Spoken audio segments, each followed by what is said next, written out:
এই নির্বাচন সরকার বদলের নির্বাচন না, এই নির্বাচন ঠিক করবে দেশের মালিককে।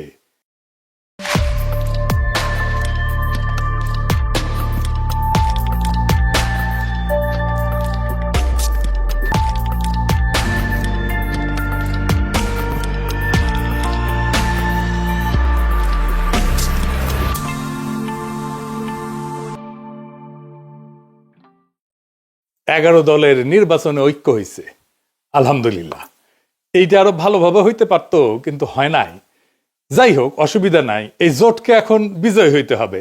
বিজয়ী হইতে পারলে এটা বাংলাদেশের গেম চেঞ্জার হবে, ইতিহাস বদলায় যাবে, বাংলাদেশের রাজনীতি বদল হয়ে যাবে চিরজীবনের জন্য। বাংলাদেশের মানুষ সত্যিকারের আজাদি পাবে। এগারো দলের নির্বাচনে ঐক্য জিতে যাবে, হ্যাঁ জিতে যাবে। এইটা কওয়া যেতে পারে পিস অফ কেক, আপোষে ঘটতে পারে যদি তারা রাইট স্ট্র্যাটেজি নিয়ে মাঠে থাকতে পারে। আর মাত্র 3টা সপ্তাহ। নতুন বাংলাদেশের দিশা দেখাইতে হইলে আপনার একদম নতুন স্ট্র্যাটেজি নিয়ে আগাইতে হবে। আমার স্ট্র্যাটেজি কলে ফুল প্রুফ, বন্দুকের গুল্লি মিস হইতে পারে, আমার স্ট্র্যাটেজি মিস হবে না। কিন্তু মুশকিলটা হইতেছে, আমি যেহেতু জোটের কেউ না, আমি তো হরিদাস পাল, তাই আমার এই ইউটিউব বানাই কইতে হইতেছে যে কেমনে এই স্ট্র্যাটেজিটা ইমপ্লিমেন্ট করবে। তাতে একটা মুশকিল আছে, এটা তো যায় না যাবে প্রতিপক্ষ। আসলে প্রতিপক্ষ যায় না যায় বা বুঝা যায় আপনি কোন স্ট্র্যাটেজি নিতেছেন, এটা প্রতিপক্ষের বুঝতে তো সময় লাগবে না, তাই না? একেবারে বেকুব না হইলে। তাই এই স্ট্র্যাটেজি কয়া দিলেও অসুবিধা নাই। 11 দলীয় জোট এটা যদি অনুসরণ করে ভালো, না করলেও সমস্যা নাই। অনেকে শিখা যাবেন কেমনে জাতীয় ইলেকশনে জিতে আসতে হয়। নির্বাচন আসলে অগলের মাথায় আসে একটা নির্বাচনী ইস্তেহার বানাইতে হবে, লেখা লাগবি। 2018 সালের ইলেকশনে তখন ঐক্যফ্রন্টের ইলেকশন কাজ করতেছি লুকায় থেকে, মানে আন্ডারগ্রাউন্ডে থেকে। আমি ঐক্যফ্রন্টের বুঝাইতে পারলাম না যে ইস্তেহার একটা ভুয়া জিনিস। ইস্তেহার আপনারে ইলেকশনে জেতায় না, জেতায় অন্য কিছু। এই ভূখণ্ডের রাজনৈতিক ইতিহাসে 2টা নির্বাচন ফেনোমেনাল হয়েছে। একটা 70-এর নির্বাচন আর 91 নির্বাচন। একটা মুজিব জিতছিল, আর একটা জিতছিল খালেদা জিয়া। মুজিবের 70-এর নির্বাচনে জিতাইছিল কি কন্ত 6 দফা স্বায়ত্তশাসন, তাই না? 91 খালেদা জিয়া জিতাইছিল কি? উনার একটাই কথা, ওদের হাতে গোলামির জিনজির, আমাদের হাতে স্বাধীনতার পতাকা। এই কথাটা, এই যে 6 দফা আর স্বাধীনতার পতাকা, এটা কি নির্বাচনী ইস্তেহারে লেখা ছিল? না, লেখা ছিল না। তাহলে এটা কি যা এত সিম্পল, এত ছোট, অথচ এত পাওয়ারফুল? কি এটা? এটা হইতেছে স্ট্র্যাটেজিক ডক্ট্রিন। নতুন কথা মনে হইতেছে, আগামী নির্বাচনে 11 দলের স্ট্র্যাটেজিক ডক্ট্রিন লাগবে একটা, যদি জিততে চায়। আজকাল আলাপ সেই স্ট্র্যাটেজিক ডক্ট্রিন নিয়ে আসেন। আগে বুঝে নি কেন স্ট্র্যাটেজিক ডক্ট্রিন ইস্তেহারের চাইতে অনেক বেশি গুরুত্বপূর্ণ, আর স্ট্র্যাটেজিক ডক্ট্রিন আসলে কি, এর হাতি না ঘোড়া। আসেন আল্লাহর নামে শুরু করি। ইস্তেহার হইতেছে নির্বাচনের আগে দেওয়া প্রতিশ্রুতির তালিকা, কি কি করা হবে তার ঘোষণা, মূলত ভবিষ্যৎ নির্ভর। আর স্ট্র্যাটেজিক ডক্ট্রিন হইতেছে রাজনীতিকে দেখার দৃষ্টিভঙ্গি, ক্ষমতার উৎসকে সেটা নির্ধারণ করা, রাষ্ট্র কার জন্য, তার স্থায়ী উত্তর একটা স্ট্র্যাটেজিক ডক্ট্রিন। ইস্তেহার বলে কি করব, ডক্ট্রিন বলে কেন করব আর কার জন্য করব। মানুষ এই সমস্ত ইস্তার ফিস্তার বিশ্বাস করে না, পড়েও না। রাজনৈতিক দলের কর্মীরাও পড়ে না, কারণ সারা দুনিয়ার বাস্তবতা হইতেছে প্রায় সব দলই একই প্রতিশ্রুতি দেয়। চাকরি দেব, বেকারত্ব কমাবো, দাম কমাবো, দুর্নীতি কমাবো। কিন্তু মানুষ জানে এগুলো ভুয়া, কিছুই হবে না, কিছুই পূরণ হবে না। ফলে ভোটাররা এই সমস্তকে পাত্তা দেয় না। কিন্তু ডক্ট্রিন ইস্তেহারের এই সীমাবদ্ধতা ভেঙে ফেলে। ইস্তেহার যাচাই হয় ক্ষমতায় গেলে, ক্ষমতায় যে সে করলো কিনা। আমি কিন্তু আওয়ামী লীগের ইস্তেহার নিয়ে বেশ কয়েকটা এপিসোড করছি যে ওরা কোনোটাই কিছু করে নাই, বাস্তবায়ন করে নাই। কিন্তু ডক্ট্রিন যাচাই হয় ভোট দেওয়ার আগেই। ডক্ট্রিন মানুষকে প্রশ্ন করায়, আমি কি এই ডক্ট্রিনের মধ্যে নিজেকে দেখতে পাই? এই দল আসলে আমাকে কি মনে করে? মানুষ ইস্তেহার বিশ্বাস না করলেও ডক্ট্রিনকে চিনতে পারে। ইস্তেহার হয় পরিস্থিতি নির্ভর, আর ডক্ট্রিন সময় স্বাধীন। জিনিসপত্রের দাম বাড়লে ইস্তেহার বদলাবে, যুদ্ধ হইলে ইস্তেহার বদলাবে, কিন্তু ডক্ট্রিন বলে যে পরিস্থিতি আসুক ক্ষমতার কেন্দ্রটা বদলাবে না, ভোটাররা তাতে নিরাপত্তা পায়। ইতিহাস বলে যে দল ডক্ট্রিনে যেতে সে নির্বাচনে যেতে। নির্বাচনের মাঠে ডক্ট্রিন কি করে? 1 নাম্বার, ভোটকে একটা ডিল থেকে ঘোষণা বানায় দেয়। ইস্তেহার, আমি ভোট দিচ্ছি কারণ তুমি দিবা আমারে, তাই তো? আর ডক্ট্রিন বলে আমি ভোট দিচ্ছি কারণ আমি জানি ও আমি কে তার কাছে। 2 নাম্বার, প্রতিপক্ষের কথা কেউ নিজের করে নেয়। তার প্রতিপক্ষ যত কথা বলবে আমাদের ফ্রেমে বলবে, এটাই ডক্ট্রিন ঠিক করে। এটা আমরা আগে পরে আরো বিস্তারিত বলবো। ডক্ট্রিন ঠিক হলে ইশতেহার তার বাইরে যেতে পারে না। ডক্ট্রিন ইশতেহারের সীমা টেনে দেয়। আর মানুষের মনস্তত্ত্ব, মানুষ কি বিশ্বাস করে? মানুষ বিশ্বাস করে যে তাকে সম্মান দেয়, যে তাকে ছোট করে না, যে তাকে মর্যাদা দেয়, যে তাকে রাষ্ট্রের মালিক বানায়, তাকে বিশ্বাস করে। আর ইশতেহার বলে আমি তোমার এটা দেব। ডক্ট্রিন বলে আরে তুমি কি দেবো, তুমি তো মালিক। ডক্ট্রিন এটা বুঝায় দেয়। ইশতেহার আপনাকে গ্রহীতা বা অনুগ্রহ প্রার্থী বানায়, ডক্ট্রিন আপনাকে মালিক বানায় দেয়। মালিক ভিক্ষার উপরে ভোট দেয় না। নির্বাচন তো প্রতিশ্রুতির প্রতিযোগিতা না, নির্বাচন দেশের মালিকানা নির্ধারণ করে। তাই ইশতেহারের চেয়ে গুরুত্বপূর্ণ আমরা রাষ্ট্রকে, রাজনীতিকে, মানুষকে, জনগণকে, রাষ্ট্রের সাথে জনগণের সম্পর্ককে কিভাবে দেখি। নির্বাচনে মানুষ প্রতিশ্রুতিতে ভোট দেয় না, এটা বুঝতে হবে বাংলাদেশের পলিটিশিয়ানদেরকে। নিজের অবস্থানকে যে বুঝাই দিতে পারে তারে ভোট দেয়। আর যেই দল মানুষকে তার অবস্থান বুঝায় দেয় সেই দল ইশতেহার ছাড়াই জয়ী হইতে পারে। ইশতেহার ভুয়া জিনিস, ডক্ট্রিন আসল জিনিস। তাইলে 11 দলীয় জোটের বিজয়ের লক্ষ্যে স্ট্র্যাটেজিক ডক্ট্রিন কি হইতে পারে? আগে দেখে নেই বিএনপির স্ট্র্যাটেজিক ডক্ট্রিন কি এই নির্বাচনে, বলতে পারবেন? এটা জানা দরকার, কারণ এই বিএনপি স্ট্র্যাটেজিক ডক্ট্রিনকে হারাইতে হবে। কি সেটা? সেটা হইতেছে সবার আগে বাংলাদেশ, আমার আগে আমরা, আমাদের আগে দেশ, সবার আগে বাংলাদেশ।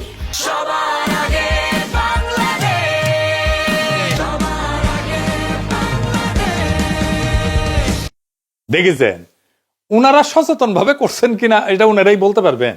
তবে এইটা একটা plain and pure strategic doctrine বিএনপির। সবার আগে বাংলাদেশ এটা কেবল স্লোগান না, এটা একটা ডক্ট্রিনাল স্টেটমেন্ট। এইটাই ক্ষমতার উৎস নির্ধারণ করে। তাহলে এই ডক্ট্রিনাল স্টেটমেন্টের সমস্যা বের করতে হবে। সমস্যাটা কি এই স্লোগানের? সমস্যা বের করতে পারলে এইটারে ফাইট করা সহজ। আর এইটারে ফাইট করতে পারলে বিএনপি পুরা ক্যাম্পেইন কোলাপস করবে। আসেন এটা দেখে নিই, আমরা বিস্তারিত খুঁটায় খুঁটায় দেখব।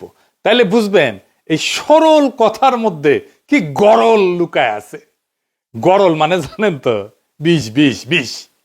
তো দানের শীষের এই ডক্ট্রিনে কি বিষ লুকে আছে সেটা আমরা খুঁজে দেখি। সবার আগে বাংলাদেশ মানে বাংলাদেশ নামে একটা বিমূর্ত সত্তা আছে। সেই সত্তার যে স্বার্থ সেটা জনগণের উপরেও প্রাধান্য পাইতে পারে। অর্থাৎ জনগণ আগে না, রাষ্ট্র আগে। এটা একটা স্পষ্ট স্টেট ফার্স্ট ডক্ট্রিন। এটা শাসনের বৈধতা তৈরি করে। এই স্লোগান দিয়ে বলা হয় দেশের স্বার্থে সব কাজ করা হবে, ফলে অধিকার সীমিত করা, মত প্রকাশ দমন করা, কঠোর সিদ্ধান্ত নেওয়া, দমন পীড়ন করা সবই নৈতিকভাবে বৈধ হয়ে যায়। হাসিনার মতো। হাসিনাও এই একই ধরনের ডক্ট্রিনে বিলিভ করত, বিশ্বাস করত। এটারে বলা হয় ইংরেজিতে ইনস্ট্রুমেন্টাল লেজিটিমেসি ডক্ট্রিন, মানে উদ্দেশ্যের নামে পদ্ধতির বৈধতা। মানে উদ্দেশ্য হইতেছে আগে রাষ্ট্র, সবার আগে বাংলাদেশ।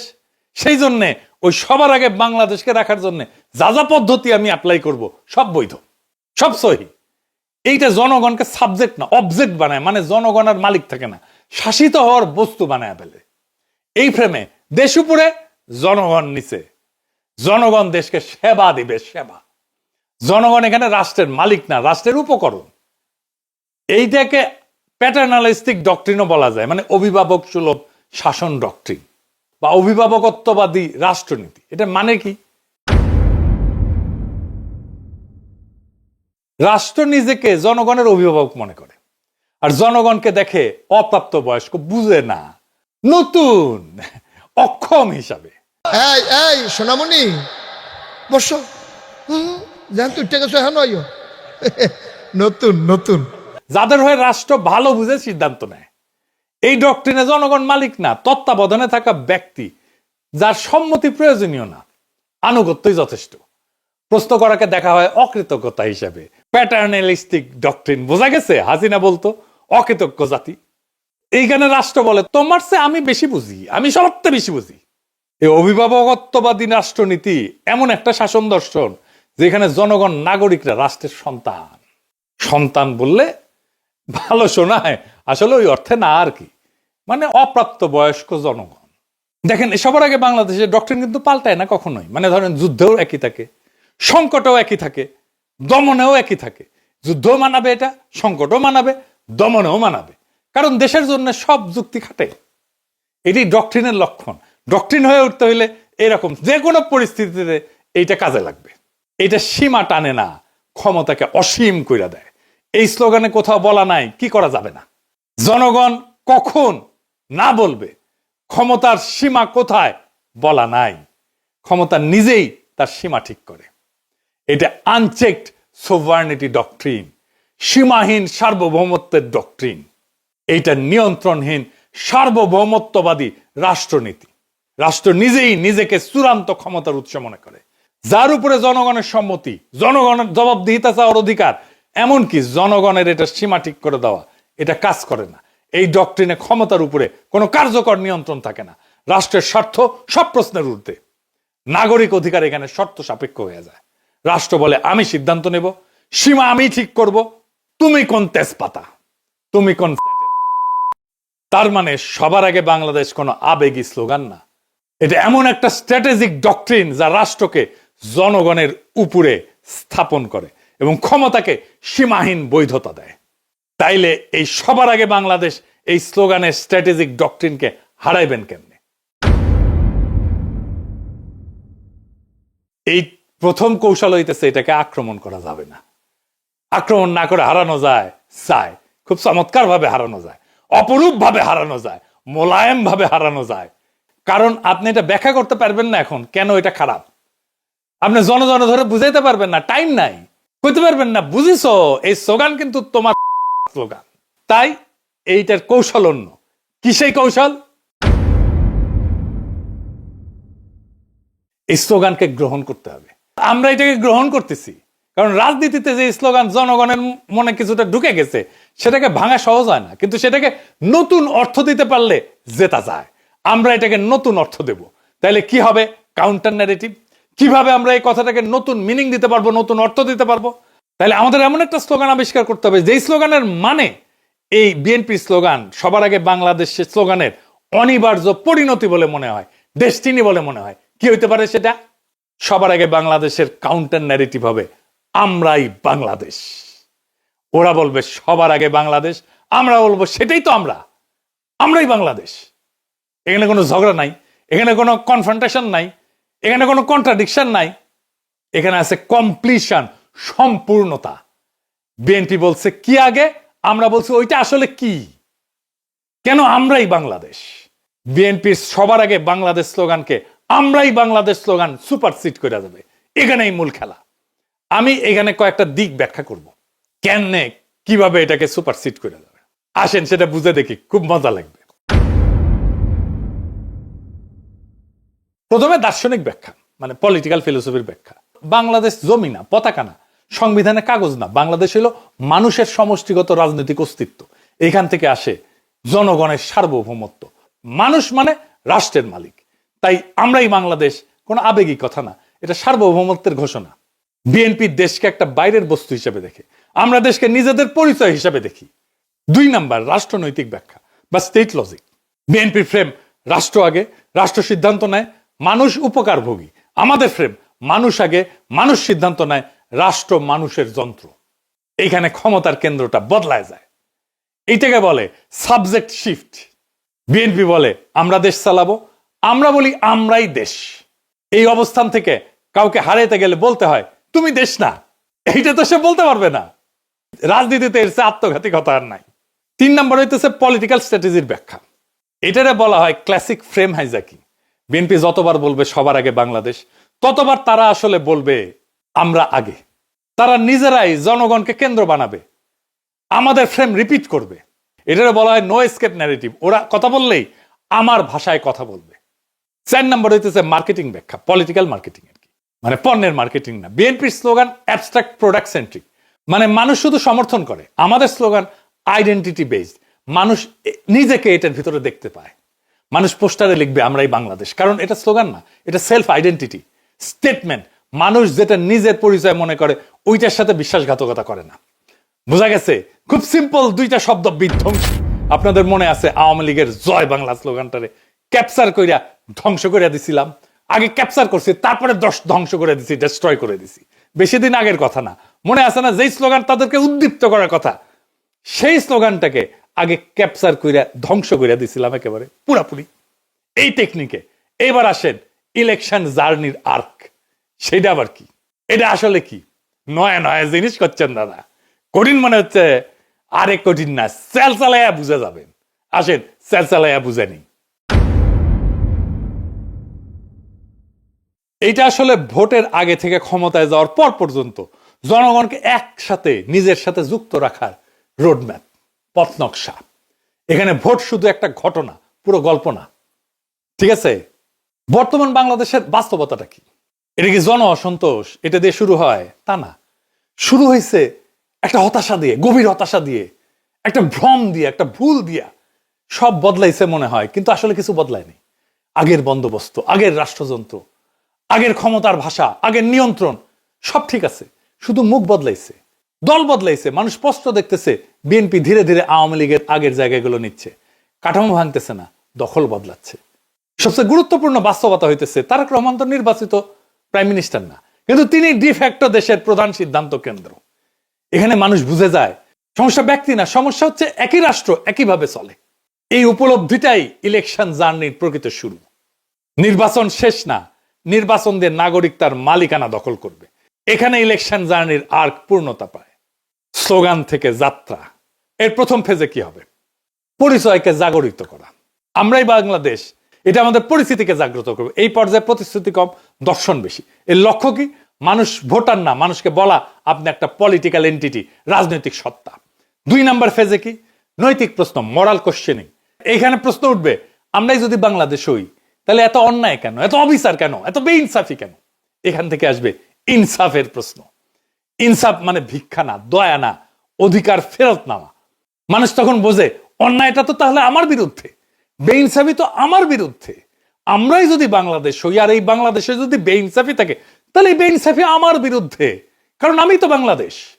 3 নাম্বার ফেজ, ইনসাফের কাফেলা। এটা একটা কালেকটিভ জাস্টিসের ফেজ, সম্মিলিত ন্যায়ের যাত্রা। মানুষ বোঝে আমি একা না, আমার অভিজ্ঞতা সবারই। এখানেই জন্ম নেয় কাফেলার ধারণা। কাফেলা মানে পার্টি না, কাফেলা মানে পোস্টার না, এটা একটা নৈতিক যাত্রা। আমার ভোটটা তো দেওয়া হবে তাকেই যে আইন বানাবে, যাকে আমি সংসদে পাঠাচ্ছি। এটা একটা যাত্রা, যে আইন সমাজে ইনসাফ কায়েম করবে। এই ভোট শুধু ব্যালটের ভোট না, এটা ইনসাফ কায়েমের কাফেলা। 4 নাম্বার ফেজ, আজাদির দোরগোড়ায় পৌঁছানো। শেষ পর্যায়ে প্রশ্ন বদলায়। কে ক্ষমতায় যাবে এটা প্রশ্ন না, বরং আমরা কিভাবে শাসিত হব সেইটা প্রশ্ন হয়ে দাঁড়ায়। আজাদি মানে নিজের জীবনের উপরে নিজের কর্তৃত্ব। এখানে নির্বাচন ক্ষমতার উৎস না, এই নির্বাচন হইতেছে আজাদির দরজায় পৌঁছানোর মাধ্যম। ইনসাফের কাফেলা দিয়ে আজাদির দরজায় পৌঁছানোর মাধ্যম হইতেছে নির্বাচন। তাইলে কেন এই যে সিম্পল মেসেজ আমরা এই বাংলাদেশ, এটা কেন আমাদের জিতাই দেবে? 5টা সিম্পল কারণে জিতাই দেবে। 1 নাম্বার, এটা ঝগড়ার রাজনীতি না। 2 নাম্বার, এটা পরিচয়ের রাজনীতি। 3 নাম্বার, এটা মানুষকে ছোট করে না। 4 নাম্বার, এটা মানুষকে রাষ্ট্র বানায়, মালিক বানায়। 5 নাম্বার, এটা প্রতিপক্ষের মুখে আমাদের ভাষা ঢুকায় দেয়। মানুষ যখন বলে আমরাই বাংলাদেশ, সে আর শুধু ভোটার থাকে না, সে হয়ে যায় মালিক। আর মালিক কখনো ভুল জায়গায় দাঁড়ায় না। এই নির্বাচন সরকার বদলেন না, এই নির্বাচন ঠিক করবে দেশের মালিককে। ওরা বলে সবার আগে বাংলাদেশ, আমরা বলি আমরাই বাংলাদেশ। যেদিন মানুষ এটা বুঝে যাবে, সেদিন আর কাউকে জিততে হবে না। নির্বাচন নিজেই নিজের ফল ঘোষণা করবে। সেই দিনের অপেক্ষায় আমরা থাকব 12ই ফেব্রুয়ারিতে। ইনকিলাব জিন্দাবাদ। আমরা কি চাই? আপনি কি চান? আমি কি চাই? বাংলা কি চাই? মাটি কি চাই? শহীদ কি চাই? আমরা কি চাই? বাংলা কি চাই? 24 কি চাই? জুলাই কি চাই? আমরা কি চাই? ইনকিলাব কি চাই? বিপ্লব কি চাই? জনতা কি চাই? মাটি কি চাই? বাংলা কি চাই?